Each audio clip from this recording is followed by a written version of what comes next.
Hi viewers, welcome to our channel. ప్రస్తుతం మనతో పాటు దాము బాలాజీ గారు సీనియర్ జర్నలిస్ట్ ఉన్నారు. వారితో ఒకసారి మాట్లాడదాం. సార్ నమస్కారం సార్. నమస్తే. సార్ సుచీర్ బాలాజీ అని ఒక వ్యక్తి అంటే అమెరికాలో మిస్టీరియస్ వేలో చనిపోయారు సార్. ఆయన అంతకుముందు చాట్ జీపీటీ ఓపెన్ ఏఐలో కూడా వర్క్ చేస్తారు. అయితే ఇప్పుడు ఆయన మరణం పైన రకరకాల ఊహాగానాలు అయితే వ్యక్తం అవుతున్నాయి. అమెరికన్ గవర్నమెంట్ ఏమో లేదా ఆయన ఆత్మహత్య చేసుకున్నారని చెప్తుంది. వీళ్ళ పేరెంట్స్ ఏమో లేదు ఇది ఖచ్చితంగా మర్డరే అని చెప్పేసి వీళ్ళు అంటున్నారు. ఈవెన్ ఎలన్ మాస్క్ కూడా ట్వీట్ చేశారు సార్, ఆయన ఆత్మహత్య చేసుకొని ఉండడు అని చెప్పేసి. సో ఇప్పుడు ఈయన మరణం అనేది ప్రపంచవ్యాప్తంగా కూడా చర్చనీయాంశంగా మారిపోయింది. అసలు ఈ సుచీర్ బాలాజీ ఎవరు, మరి ఏం జరిగింది సార్ అతనికి? సుచిర్ బాలాజీ అతని పేరు. అతను ఇండియన్ అమెరికన్ పేరెంట్స్. వాళ్ళ నాన్న పేరు బాలాజీ రమణమూర్తి, వాళ్ళ అమ్మ పేరు పూర్ణిమారావు. వీళ్ళిద్దరూ ఇండియన్ అమెరికన్స్ అంటారు, అంటే అమెరికాలో సెటిల్ అయిన ఇండియన్స్, ఎన్ఆర్ఐస్. వాళ్ళ ఈ అబ్బాయి అక్కడే పుట్టి పెరిగాడు, అమెరికన్ సిటిజన్ సుచిర్ బాలాజీ. 98లో అబ్బాయి పుట్టాడు. 11 ఏళ్ళకే అతను సొంతంగా కోడ్ రాశాడు. 13 ఏళ్ళకి కంప్యూటర్ అసెంబ్లీ ఓన్గా చేసుకున్నాడు. 17 ఏళ్ళకి కోరాలో జాబ్ వచ్చింది. తర్వాత 20 ఏళ్ళ టైంకి యూనివర్సిటీ ఆఫ్ కాలిఫోర్నియాలో అతను పీజీ కంప్యూటర్స్ చేశాడు బెర్క్లీలో. చేసినప్పుడు అతను కొత్త రకమైన అల్గోరిథమ్స్ కనిపెట్టాడు. సో ఒక రకంగా చైల్డ్ ప్రాడిజీ అంటారు. చైల్డ్ ప్రాడిజీ అంటే చిన్నప్పుడే మేధావిగా ఉండడాన్ని చైల్డ్ ప్రాడిజీ అంటారు. అలాంటి ఒక చైల్డ్ ప్రాడిజీ. వీళ్ళ పేరెంట్స్ కూడా టెక్నో సేవీ వాళ్ళు, టెక్నికల్గా బాగా నాలెడ్జ్ ఉన్నవాళ్ళు. ఈ అబ్బాయిని ప్రోత్సహించారు బాగా. సో ఆ అబ్బాయి తర్వాత ఓపెన్ ఏఐ అనే సంస్థలో చేరాడు. అంటే ఓపెన్ ఏఐ అనే సంస్థ, ఏఐ అంటే తెలుసు కదా, ఆర్టిఫిషియల్ ఇంటెలిజెన్స్. మనం హ్యూమన్ ఇంటెలిజెన్స్ లాగానే హ్యూమన్ ఇంటెలిజెన్స్ కంటే ఫాస్ట్గా వేగంగా పనిచేయడానికి ఒక ఆర్టిఫిషియల్ ఇంటెలిజెన్స్ అనేదాన్ని ఎప్పటి నుంచో ఉంది, అది డెవలప్ అవుతూ వచ్చింది. ఇప్పుడు అది ఏఐ అనేది పాపులర్ అయింది. నిజానికి ఇది కొత్త కాన్సెప్ట్ కాదు, ఎప్పటి నుంచో ఉంది. టూరిన్ ఎఫెక్ట్ అంటారు. టూరిన్ అనే అతను సెకండ్ వరల్డ్ వార్ టైంలోనే ఒక రకమైన ఆర్టిఫిషియల్ ఇంటెలిజెన్స్ని, జర్మన్ ఇంటెలిజెన్స్ దాన్ని బ్రేక్ చేయడానికి చేశాడు. దాని మీద సినిమాలు కూడా వచ్చాయి. సో అలాంటి ఏఐ, ఓపెన్ ఏఐ అనే సంస్థ, దీన్ని స్థాపించింది ఇద్దరు వ్యక్తులు. 2015లో ఎలన్ మస్క్, శామ్ ఆల్ట్మన్ ఇద్దరు కలిసి ఓపెన్ ఏఐ అనే సంస్థని నాన్ ప్రాఫిట్ ఆర్గనైజేషన్గా పెట్టారు. అంటే కమర్షియల్ యాక్టివిటీ కాదు, ప్రజలకు ఏఐని అందించాలి, సేవలను అందించాలనే ఉద్దేశంతో వీళ్ళిద్దరూ పెట్టారన్నమాట. అయితే ఎలన్ మస్క్ దాని తర్వాత బయటకు వచ్చేసాడు. 2018లో ఆయన బయటకు వచ్చాడు. ఎందుకంటే ఏఐ వల్ల సమాజానికి నష్టాలు చాలా ఉన్నాయి, ఈ ఎథికల్ క్వశ్చన్స్ చాలా ఉన్నాయి. వాటిని అడ్రస్ చేయకుండా, వాటి మీద చర్చించకుండా ముందుకెళ్ళడం కరెక్ట్ కాదు. దీనివల్ల మానవాళికి అనేక దుష్పరిమాణాలు జరుగుతాయని చెప్పి ఈయన చెప్తే శామ్ ఆల్ట్మన్ వినలేదు. అందుకని ఈయన బయటకు వచ్చేసాడు. శామ్ ఆల్ట్మన్ వేరే వాళ్ళ దగ్గర పెట్టుబడులు తీసుకొని అతను డెవలప్ చేసుకున్నాడు. ఈ నేపథ్యంలో ఈ అబ్బాయి 2020లో దీంట్లో చేరాడు. దేంట్లో, ఈ ఓపెన్ ఏఐలో సుచిర్ బాలాజీ అనే అబ్బాయి అక్కడ జాబ్లో చేరాడు. ఈ అబ్బాయి అక్కడ మిషన్ లెర్నింగ్ అంటారు. మిషన్ లెర్నింగ్ అంటే మిషన్కి నేర్పించడం. మిషన్కి నేర్పించాలంటే డేటా ఇచ్చి ట్రైన్ చేయాలి. ఈ డేటా ఎక్కడి నుంచి తీసుకోవాలి? ఇంటర్నెట్ నుంచి డేటాని తీసుకోవాలి. అంటే ఇప్పుడు ఇంటర్నెట్లో నుంచి మ్యాగజైన్స్ ఉంటాయి, ఆర్టికల్స్ ఉంటాయి, పుస్తకాలు ఉంటాయి. ఆ డేటానంతా దీంట్లోకి తీసుకొచ్చి ఆ డేటాకి మిషన్కి ట్రైనింగ్ ఇవ్వాలి. ట్రైనింగ్ ఇప్పించి దాన్ని జనరేటివ్ ఏఐ అంటారు దీన్ని. జనరేటివ్ ఏఐ అంటే జనరేట్ చేస్తుంది.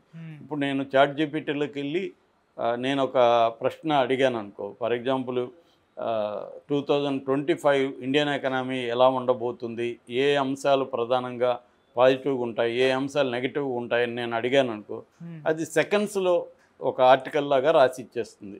ఇండియన్ ఎకనామీ ఎలా ఉండబోతుంది, పాజిటివ్ అంశాలు ఏంటి, నెగిటివ్ అంశాలు ఏంటి, ఇన్ఫ్లుయెన్స్ చేసే అంశాలు ఏంటి, మళ్ళీ మనం దాని మీద ఇంకేమైనా కూడా డౌట్లు అడగచ్చు. అలాంటి దాన్ని జనరేటివ్ ఏఐ అంటారు. అంటే ప్రిడిక్ట్ చేసి అది ఆ డేటాను తీసుకొని దానికి ఆల్రెడీ ఫీడ్ అయి ఉంటుంది. దాని తర్వాత ఇప్పుడు ప్రజెంట్ ఇంటర్నెట్లో ఉండే సమాచారం కూడా అది కలెక్ట్ చేస్తుంది. ఇవన్నీ కూడా సెకండ్స్లో జరుగుతాయి, నిమిషాలు కూడా కాదు, సెకండ్స్లో మనకి ఆన్సర్ వచ్చేస్తుంది. మనం అదే ఆర్టికల్ రావాలంటే 1 వీక్ పడుతుంది, మనం అన్నీ కలిసి ఇదంతా రాయాలంటే. అంటే మనం 1 వీక్ శ్రమని అది సెకండ్స్లో మనకు అందిస్తుంది అంత వేగంగా. సో ఇలాంటి ఇదేమైందంటే వాళ్ళు కమర్షియల్ చేసేసారు. 2022లో నాన్ ప్రాఫిట్‌గా మొదలైన సంస్థ ప్రాఫిట్‌లోకి తీసుకొచ్చి కమర్షియల్‌గా చేసేసారు. ఈ అబ్బాయి దానికి వ్యతిరేకించాడు. మనం బయలుదేరింది నాన్ ప్రాఫిట్, మీరు కమర్షియల్ చేశారు. కమర్షియల్ చేసినప్పుడు కాపీరైట్ చట్టాలని మీరు ఉల్లంఘిస్తున్నారు. ఎందుకంటే ఫెయిర్ యూజ్ అని ఒక క్లాజ్ ఉంటుంది అమెరికన్ కాపీరైట్ యాక్ట్లో. ఫెయిర్ యూజ్ కింద 4 రకాల రూల్స్ పెట్టారు. అంటే మనకి యూట్యూబ్లో కూడా ఇప్పుడు ఫెయిర్ యూజ్ ఉంది. ఇప్పుడు నేను వేరే వాళ్ళ వీడియోని నేను పెట్టాను అనుకో నా ఛానల్లో, అప్పుడు నేను మానిటైజేషన్ బటన్ కానీ నొక్కితే నేను ఇంకా కమర్షియలైజ్ అయిపోతుంది. కాపీరైట్ యాక్ట్ నాకు వర్తిస్తుంది. ఇమీడియట్గా కాపీరైట్ స్ట్రైక్ పడిపోతుంది నా మీద. అట్లా 3 స్ట్రైకులు కానీ కాన్సిక్వెంట్గా పడితే నా ఛానల్ కూడా క్లోజ్ చేస్తారు. అయితే నేను మానిటైజేషన్ చేయకుండా ఇది ప్రజల కోసం ఇన్ఫర్మేషన్ వాడుతున్నాను అని ఫెయిర్ యూజ్ కింద వాడుతున్నాను కానీ మనం కానీ పెడితే మనకి కాపీరైట్ యాక్ట్ వర్తించదు. ఎందుకంటే మనం ఏం కమర్షియల్గా వెళ్ళట్లేదు, దాని నుంచి మనకేం డబ్బులు రావు అనేది బేసిక్ రూలు. కానీ వీళ్ళు అలాగా ఫెయిర్ యూజ్ కింద కలెక్ట్ చేసేసి ఎవరెవరు ఆర్టికల్స్ అంతా తీసేసుకొని వీళ్ళు ఇప్పుడు కమర్షియల్గా అమ్ముకుంటున్నారు. నెలకి ఇప్పుడు 2000 కట్టాలి. చాట్ జీపీటీ అడ్వాన్స్డ్ వెర్షన్ వాడాలంటే ప్రో వెర్షన్ అంటారు. ఫ్రీ వెర్షన్లో లిమిటేషన్. నువ్వు వరుసగా ఒక 10 మెసేజ్లు అడగగానే అది పాత మోడల్లోకి వెళ్ళిపోతుంది. ఇంకా లిమిటేషన్, నువ్వు అనుకున్న డేటా రాదు. సో రావాలంటే నువ్వు 2000 మన రూపాయలు 2000 నెలకి సబ్స్క్రిప్షన్ కట్టాలి. ఇది తప్పు కదా అని అబ్బాయి ప్రశ్నించి అక్కడి నుంచి బయటకు వచ్చేసాడు. వచ్చిన తర్వాత ఈ అబ్బాయి ఏం చేశాడంటే ఆగస్టులో బయటకు వచ్చాడు. అక్టోబర్లో న్యూయార్క్ టైమ్స్కి ఇంటర్వ్యూ ఇచ్చాడు. ఆ ఇంటర్వ్యూలో అబ్బాయి ఏం చెప్పాడంటే అక్కడ అనేక అక్రమాలు జరుగుతున్నాయి, ఓపెన్ ఏఐలో వాళ్ళు కాపీరైట్ చట్టాన్ని ఉల్లంఘిస్తున్నారు, ఎథికల్ క్వశ్చన్స్ చాలా ఉన్నాయి, సో ఇది కరెక్ట్ కాదు, అందుకే నేను బయట వచ్చాను అని చెప్తున్నారు. ఆల్రెడీ న్యూయార్క్ టైమ్స్ మ్యాగజైన్ ఈ ఓపెన్ ఏఐ మీద, చాట్ జీపీటీ వాళ్ళ ఓపెన్ ఏఐ మీద అనేక కేసులు వేసింది. వాళ్ళ పత్రికల్లో వచ్చిన అనేక ఆర్టికల్స్ వీళ్ళు ఎత్తేసి వీళ్ళు అందిస్తున్నారు, అందుకని కేసులు వేసింది. ఇప్పుడు ఈ అబ్బాయి దాంట్లో పనిచేసి వచ్చాడు. పైగా నా దగ్గర డేటా ఉంది, నేను నిరూపిస్తాను, నా దగ్గర డాక్యుమెంట్స్ ఉన్నాయి, వాళ్ళు ఏమేమి చేస్తున్నా నాకు తెలుసు, మొత్తం చెప్పేశాడు ఈ అబ్బాయి. చెప్పేస్తే దీన్ని ఉపయోగించుకొని వాళ్ళు ఫ్రెష్గా ఇంకొక లాసూట్ వీళ్ళు వేశారు. దీని తర్వాత ఏమైందంటే ఒక్కసారిగా ఇది వైరల్ అయిపోయింది. అనేక పెద్ద పెద్ద పత్రికలు, పెద్ద పెద్ద మీడియా హౌస్లు ఇతను ఇంటర్వ్యూలు ఇవ్వమని అడుగుతున్నాయి. ఇతను ఇంకొక ఆర్టికల్ కూడా రాశాడు, ఫెయిర్ యూజ్ అనేది వాడట్లేదు వాళ్ళని ఆర్టికల్ కూడా రాశాడు.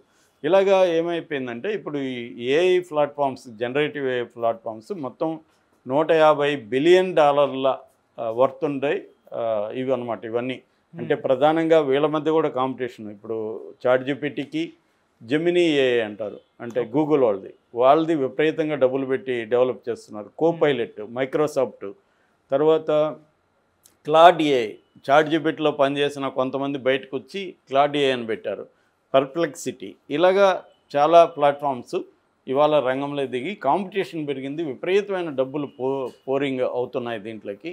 సో దీనివల్ల కాంపిటీషన్, దీని వెనక ఒక పెద్ద లాబీ కూడా బయలుదేరింది.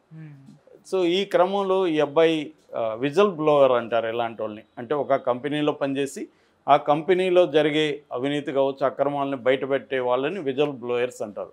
అలాగే ఈ అబ్బాయి విజల్ బ్లోయర్ అయిపోయి మొత్తం బయట పెట్టేస్తాను అన్న దీనికి వచ్చాడు. దీంతో నవంబర్ 26వ తేదీ ఈ అబ్బాయి కాలిఫోర్నియాలో ఉంటాడు. అక్కడ శాన్ ఫ్రాన్సిస్కోలో ఉంటాడు. వీళ్ళ ఫ్యామిలీ ఏమో కాలిఫోర్నియాలో ఉంటుంది, అమ్మ నాన్న.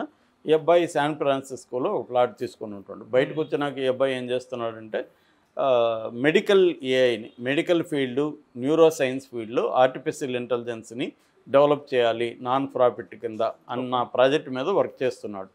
ఈ క్రమంలో ఆ అబ్బాయి సడన్గా చనిపోయినాడు. అంటే ఏమైందంటే చనిపోకముందు నవంబర్ 21న తన బర్త్డేని ఫ్రెండ్స్తో చేసుకున్నాడు. అప్పుడు అమ్మా నాన్నతో మాట్లాడాడు. అమ్మ నాన్న ఈ న్యూయార్క్ టైమ్స్లో ఇంటర్వ్యూ అప్పుడే వీళ్ళు కొంత టెన్షన్ పడ్డారు, ఇదేమన్నా కేసు వేస్తారేమో, వాళ్ళు నీ మీద వేస్తారేమో. అంటే ఇతను నేను అడ్వకేట్లతో కూడా మాట్లాడాను, నాకేమీ కాదు, ఏమైనా నేను రెడీగా ఉన్నాను, అలాగా ధైర్యంగానే ఉన్నాడు. తర్వాత బర్త్డే తర్వాత నుంచి ఫోన్ స్విచ్ ఆఫ్ వస్తుంది, కాంటాక్ట్లో లేడు, ఫ్రెండ్స్కి చేసినా కూడా మాకు తెలియదు అంటున్నారు. దాంతో వీళ్ళమ్మ పూర్ణిమారావు కాలిఫోర్నియా నుంచి శాన్ ఫ్రాన్సిస్కో వెళ్ళి వీళ్ళ ఫ్లాట్లో వీళ్ళు బెల్లు కొడితే తీయట్లేదు. దాంతో ఆమె పోలీసులకు ఇన్ఫామ్ చేసింది. వాళ్ళు వచ్చారు, వచ్చి చూశారు, డెడ్ బాడీ ఉంది. దాంతో ఈమెకి ఒక 40 నిమిషాల లోపలే మీ వాడు ఆత్మహత్య చేసుకున్నాడని డిక్లేర్ చేసేసారు. ఈమె ఒకసారి షాక్కు గురైంది. ఇదేంటి, మొన్ననే మాట్లాడాం, చాలా ధైర్యంగా ఉన్నాడు, హ్యాపీగా ఉన్నాడు, అనేక ఫ్యూచర్లో ప్రోగ్రామ్స్ అంతా కూడా ఏమేమి చేయాలో చెప్పాడు మాకు, ఆత్మహత్య ఎలాగా చేసుకుంటాడు అని మీకు డౌట్ వచ్చింది. డౌట్ వచ్చి వివరాలు ఏమంటే ఇవ్వలేదు. సో దాంతో ఈమె ఒక ప్రైవేట్ ఇన్వెస్టిగేటర్ని పెట్టుకొని దీని మీద ఇన్వెస్టిగేట్ చేస్తే ఆ అపార్ట్మెంట్లో వెళ్ళి వాళ్ళు ఇన్వెస్టిగేట్ చేస్తే బాత్రూంలో రక్తపు మరకలు ఉన్నాయి, ఆ అబ్బాయి పెనుగులాడినట్టు చిహ్నాలు ఉన్నాయి. దాని తర్వాత దానికి అపార్ట్మెంట్కి 3 చోట్ల ఎంట్రన్స్లు ఉంటే 2 చోట్ల సీసీటీవీ ఫుటేజ్ ఇవ్వలేదు పోలీసులు. అట్లాగే పోలీసులు ఈ మధ్య అమెరికాలో ఏంటంటే బాడీ క్యామ్స్ ఉంటాయి అన్నమాట. బాడీ క్యామ్ ఎక్కడికి పోయినా వాళ్ళు బాడీ క్యామ్ రికార్డ్ చేస్తుంది. ఆ బాడీ క్యామ్ రికార్డు ఫుటేజ్ కూడా ఇవ్వలేదు. అట్లాగే 40 నిమిషాల్లో ఎలా ఆత్మహత్య అని తేల్చేశారు. అట్లాగే ఈ అబ్బాయి కంప్యూటర్ డెస్క్టాప్లో 3 రోజుల నుంచి డెస్క్టాప్ ఆన్లైన్లో లైవ్గా ఉంది, ఓపెన్ అయిపోయింది. అందులో 10 ఫైల్స్ మిస్ అయిపోయినాయి. సో ఇవన్నీ డౌట్లు వచ్చేసాయి ఈమెకి. డౌట్లు వచ్చేసి ఈమెం చేసిందంటే ప్రైవేట్ ఇన్వెస్టిగేటర్ ద్వారా మళ్ళీ ఆటోప్సీ చేయించింది, పోస్ట్మార్టం చేయించింది. పోస్ట్మార్టం చేస్తే ఇది హత్య అయి ఉండొచ్చు, గ్యారంటీ చెప్పట్లే వాళ్ళు, ఆత్మహత్య అయితే కాదు, కొంత గాయాలు ఉన్నాయి, పెనుగులాడిన చిహ్నాలు ఉన్నాయి అనేది వాళ్ళు చెప్తున్నారు. సో ఇప్పుడు ఈమె ఒక ప్రైవేట్ లాయర్ని పెట్టుకుంది. ఆ లాయర్ ఏమో ఫస్ట్ ఇది హత్య అని చెప్పాడు, ఇప్పుడు అది హత్య కాదు ఆత్మహత్య అని ఆ లాయరు ప్లేట్ ఫిరాయించాడు. ఇవన్నీ ఈమెకు డౌట్లు వస్తున్నాయి. ఎందుకు ఈ పోలీసులు 40 నిమిషాల్లో వాళ్ళు ఎలా డిక్లేర్ చేశారు, కంప్యూటర్లో ఫైల్స్ ఏమైనాయి, బాత్రూంలో రక్తపు మరకలు ఎందుకున్నాయి, ఇలాంటి అనేక అనుమానాలు ఆమెకి ఉన్నాయి. ఆమె ఏమి ఓపెన్ అయ్యే వాళ్ళు మా అబ్బాయిని చంపించారని చెప్పట్లే, దీని వెనక పెద్ద కుట్ర ఏదో ఉంది, అందుకని దీన్ని తేల్చండి అని ఎలన్ మస్క్ని అడిగింది. ఎలన్ మస్క్ కూడా ఆల్రెడీ ఎలన్ మస్క్కి ఓపెన్ అయ్యేకి మధ్య గొడవలు ఉన్నాయి కదా, బయటకు వచ్చేసాడు, ఆయనకి ఇష్టం లేదు అది డెవలప్మెంట్ చేయడం. సో దానివల్ల దుష్పరిమాణాలు ఉంటాయనేది నమ్ముతున్నాడు. సో ఆయన ఇప్పుడు ఏమని ట్వీట్ చేశాడంటే ఎక్స్లో ఈ సుచిర్ బాలాజీది ఆత్మహత్యగా కనిపించడం లేదు అనేది ఆయన చేశాడు. దీంతో ఒక్కసారిగా ఇది ప్రపంచవ్యాప్తంగా దృష్టి మళ్ళింది. ఇప్పుడు ఏంటంటే దీని వెనక ఒక డీప్ స్టేట్ ఉందని అందరూ అనుకుంటున్నారు. డీప్ స్టేట్ అంటే అమెరికాలో కొన్ని పెద్ద పెద్ద ప్రైవేట్ కంపెనీలు, ముఖ్యంగా ప్రైవేట్ మిలిటరీకి సంబంధించిన సప్లై చేసే కంపెనీలు కూడా ఉంటాయన్నమాట. అందులో మాజీ సైనికులు, మాజీ ఇంటెలిజెన్స్ అధికారులు, మాజీ పోలీస్ అధికారులు ఇలాగంతా పనిచేస్తుంటారు. ఈ డీప్ స్టేట్ అనేది ప్రపంచవ్యాప్తంగా అనేక వ్యాపారాలు చేస్తుంటుంది. ఆ వ్యాపారాలకు అడ్డు వచ్చిన